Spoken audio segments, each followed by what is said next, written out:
स्थितियों में उन पे एफआईआर हुआ था पत्रकार महोदय, ये जानने का विषय है। अगर मैं पलट कर या राज्य की जनता पलट कर कहे कि आप एफआईआर तो गुरुजी पे भी हुआ था, इनका क्या मुंह बनेगा? एफआईआर तो विनोद बिहारी महतो पे हुआ था, एफआईआर तमाम बड़े नेताओं पर हुआ था जिन्होंने झारखंड आंदोलन की अलग जगाई थी। एफआईआर आज के दौर में आवाज दबाने की एक तरीका है।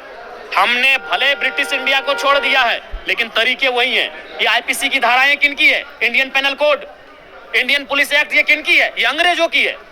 हमने देश को अंग्रेजों से केवल आजाद कराया है, अंग्रेजों की व्यवस्था से आजाद नहीं कराया है। तो जब जब किसान बोला है, जब जब आंदोलन हुआ है, अंग्रेजों ने आंदोलन को दबाया था, तो उसी के परिणाम स्वरूप आज भी वो धाराएं चल रही हैं। तो अगर सूर्य हाथा में 24 नहीं 24,000 केस रहे, केस का कारण क्या था?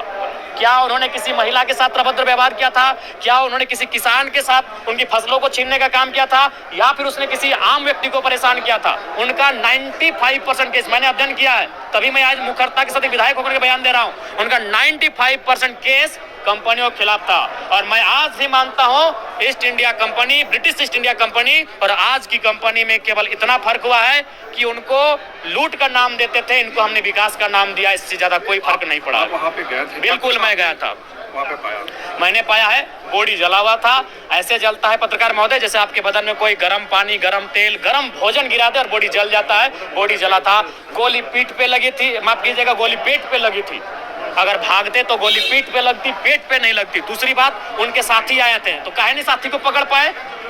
अगर 10 लोग आएंगे जन्म महतो को मारने ना, अगर नहीं मारे तो एक को तो दौड़ के पकड़ लेंगे, इतनी क्षमता है, इतना हम दौड़ने जानते हैं। तो पुलिस लोग हैं, आप दौड़ के आधा लोग नौकरी लिए हैं, तो दौड़े काहे नहीं?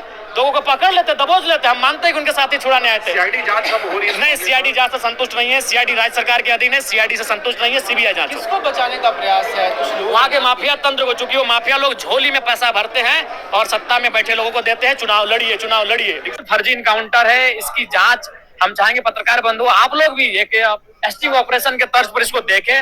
उनका बॉडी ऐसा जला था, मानिए उसमें गर्म पानी डाला गया हो या गर्म तेल, गर्म दूध पड़ने से जैसा बॉडी छिल जाता है, जल जाता है, वैसा जला हुआ था। तो और उसके बाद अगर वो भाग रहा था तो गोली पीठ पे होनी चाहिए थी, पेट पे बिल्कुल नहीं होनी चाहिए थी। उसके बाद एसपी साहब जो कह रहे हैं कि उनके दोस्त वहाँ आए थे, उनके संगठन के लोग आए थे, तो और व्यक्ति क्यों नहीं पकड़ा गया? क्या पुलिस दौड़ने में सक्षम नहीं है?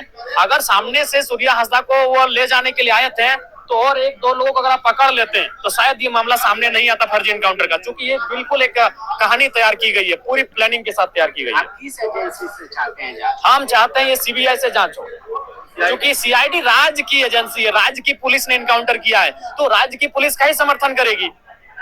सरकार को पल्ला झाड़ रही है। देखिए सरकार, जाहिर सी बात है, सरकार हर एक चीज से पल्ला झाड़ेगी। अगर दिन दहाड़े कुछ भी होगा तो सरकार पल्ला झाड़ेगी, क्योंकि उसको लगता है कि उनकी सरकार साफ सुथरी है, दूध की धुली है और कोई दाग अपने आप पे पसंद नहीं करता है, तो वो दाग देखना नहीं चाह रहे हैं। जांच एजेंसी ने खुलासा किया कि झारखंड के माननीयों को जान का खतरा है। बिल्कुल है, सही बात है, बिल्कुल खतरा है। कुछ लोगों को तो है, खासकर जो मुखर बात करते हैं, जो माफिया के खिलाफ बात करते हैं, उनको खतरा है। क्या कहेंगे? बिल्कुल, उनको विशेष सुरक्षा मिलनी चाहिए। ऐसा अनुभव हमने भी कई बार किया है कि हम लोग रात 2 बजे 1 बजे अगर क्रॉस कर रहे हैं तो 10-20 किलोमीटर तक बहुत सारी गाड़ी एकदम सामने हम लोग का फॉलो करते हैं। एक बार तो रात को ऐसा भी हो कि हम लोग जैसे गाड़ी को रोक दिए, वो यू टर्न लेके चले गए, कौन थे नहीं मालूम।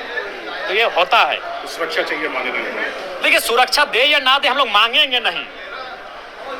हम लोग शहादत की पृष्ठभूमि से आए हैं, लहू देखकर यहाँ तक आए हैं, हम लोग मांगेंगे नहीं। सरकार को लगे तो दे।